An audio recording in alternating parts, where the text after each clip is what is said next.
kind of hearing what you say, a lot of it feels like it's about productivity gains, which kind of can allow people to do their job more efficiently.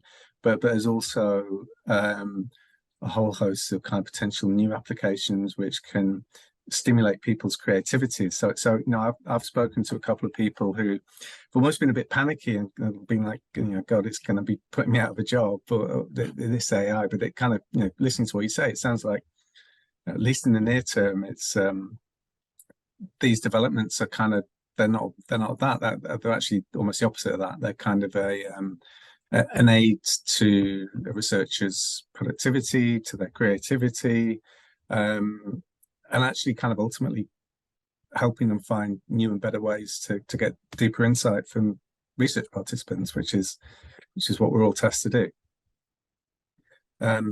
Yeah.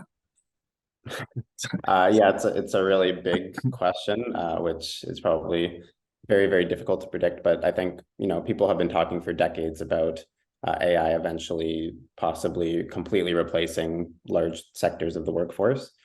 And so I think in some ways, yes, that is happening. But like you said, it's also creating a lot of opportunities where there are humans in the loop, and it's empowering us to do our jobs in a more productive and a more impactful way. So I think in many, many ways, the emergence of a lot of the models that we're seeing is going to change a lot of sort of the standards of many, many industries. But in a way, I would predict that it's going to create new opportunities for us where we can really interact with it. And from what I've seen, that's when AI really is its most powerful. It's when there is a human in the loop. And when we still have sort of the contextual intelligence and the embodied intelligence of a human using and interacting with the AI in such a way that together they can become more productive.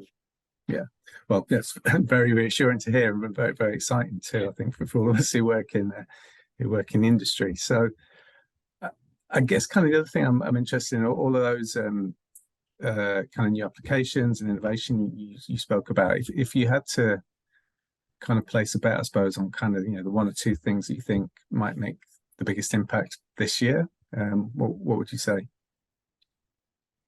That's a good question. I would say probably some of the virtual reality aspects might be maybe still a couple years down the line. I would think this year, I think we can expect to see a lot of big movement in terms of productivity boosting. So for example, there's already a lot of AI writing assistants on the market. And I think especially now with the ability to generate images as well, certain jobs such as like designers or even website designers, UX designers, I think they'll have a lot more tools at their disposal to do what they already do, but in a more effective and productive way. So I think that's going to be one big part. And then another big part will be conversational AI as a service. So one of the really cool things about sort of modern technology is not only do we have the capacity to use artificial intelligence to create really engaging conversations, but that can actually be provided as an API. So for example, we were talking about some of OpenAI's APIs before. We can also talk about Inca's Smart Probing API, which allows you to automatically ask follow-up questions within market research contexts. So I think what we can expect to see is a lot of businesses adopting these and integrating with these APIs so that they're able to make a lot of their existing products or a lot of their existing research methodologies a lot more conversational without having to develop anything themselves. They'll just sort of use a plug and play API, fit that into their existing technology, and then boom, you've got sort of conversational abilities without much effort.